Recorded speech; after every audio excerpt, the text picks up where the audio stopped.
To raise awareness of underage drinking.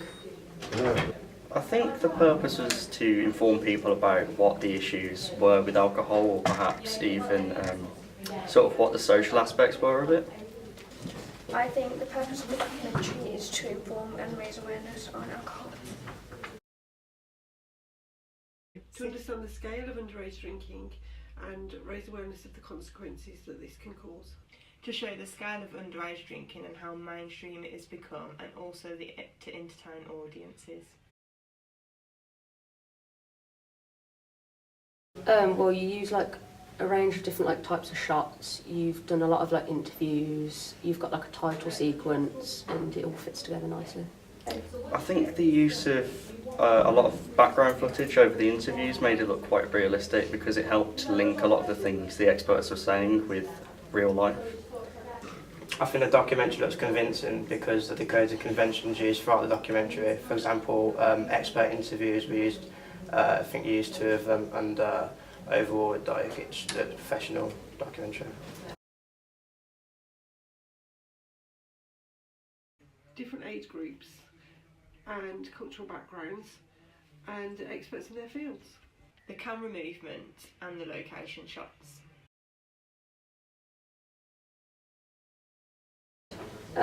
Well, not really. It kind of keeps it open for the audience to decide whether they think it should or shouldn't. Like, it doesn't really give you a specific opinion by the end of it.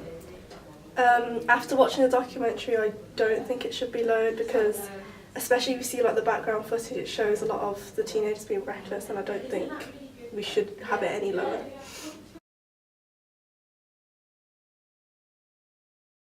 No, I thought that both arguments were expressed equally.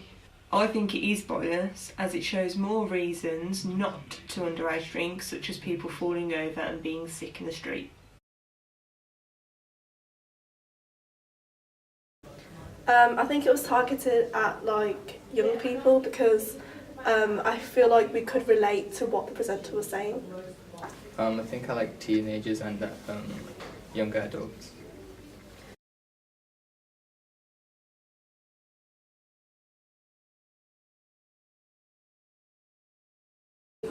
Well, it has like one main image on like the left-hand side, and then it has like columns with the text on the other hand side, and it's all laid out correctly.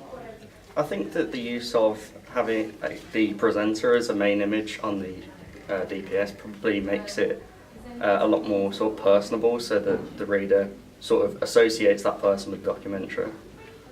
I really like the secondary image, and I think that the way that the paragraphs are sectioned makes it look professional.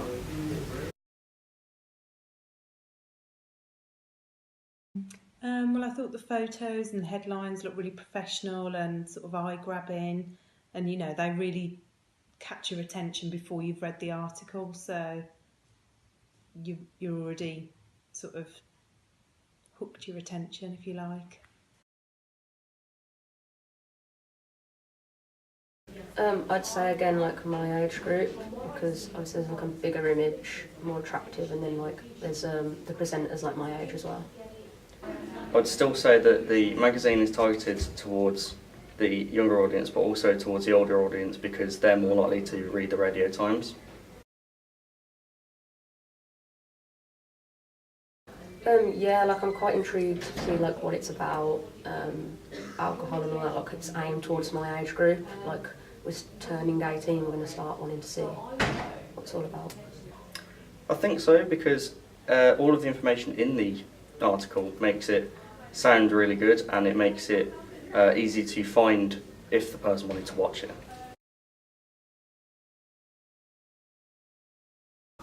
I like how red's been used, because it can connote danger, or also the fact that people might love alcohol. I think it is suitable because it's like a red colour scheme, so it kind of connotes danger.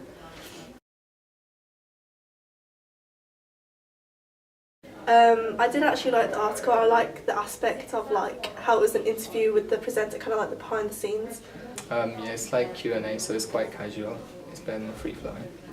I think it really stands out as there's use of bright colours used, and like the first paragraph kind of really draws you in, and it's quite convincing and makes me want to read on.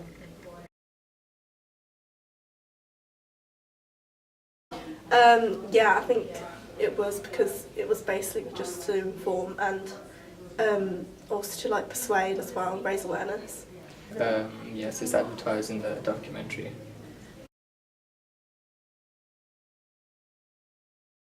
Yeah, I think it does because it's kind of typical that you see like documentaries like that in like Radio Times.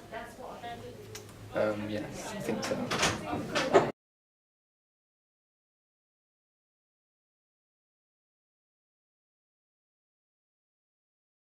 I think it's like kind of like my age group, but also like parents and stuff as well. I think the target audience is probably like teenagers or young adults.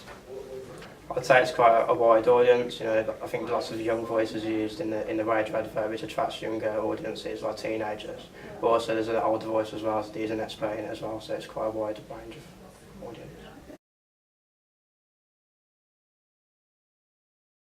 Well, there is music in the background, obviously, like when all the facts are being spoke. But then there's also like a little kind of like a scene at the start, which makes it quite nice to hear.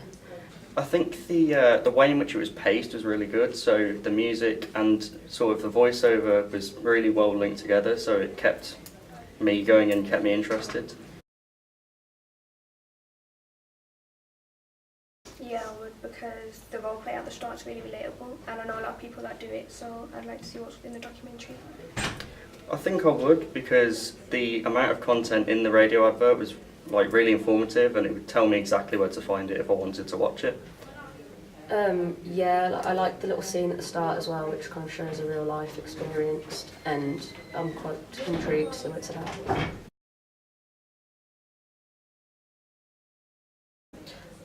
I think it was kind of fast paced because, especially with like the music, you could tell that it was like kind of fluent.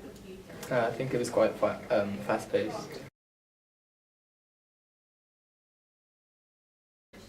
Yeah, I think it does because I think you're most likely to like hear them kind of adverts, especially with like kind of a role play. I would say so, yeah, because it's quite a popular radio station.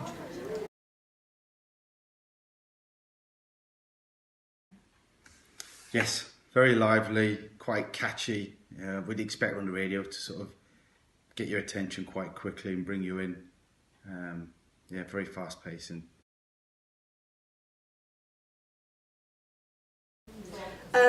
I think all the products do work together well because they all kind of relate to each other. You can clearly see like what the topic is and like what the purpose of each like ancillary text is.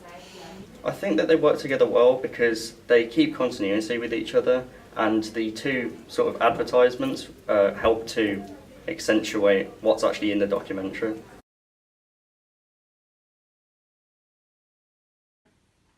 In my opinion, yes. Obviously, keywords were happy hour, which sort of spring to mind that sort of linked all three pieces together. So, yeah, definitely.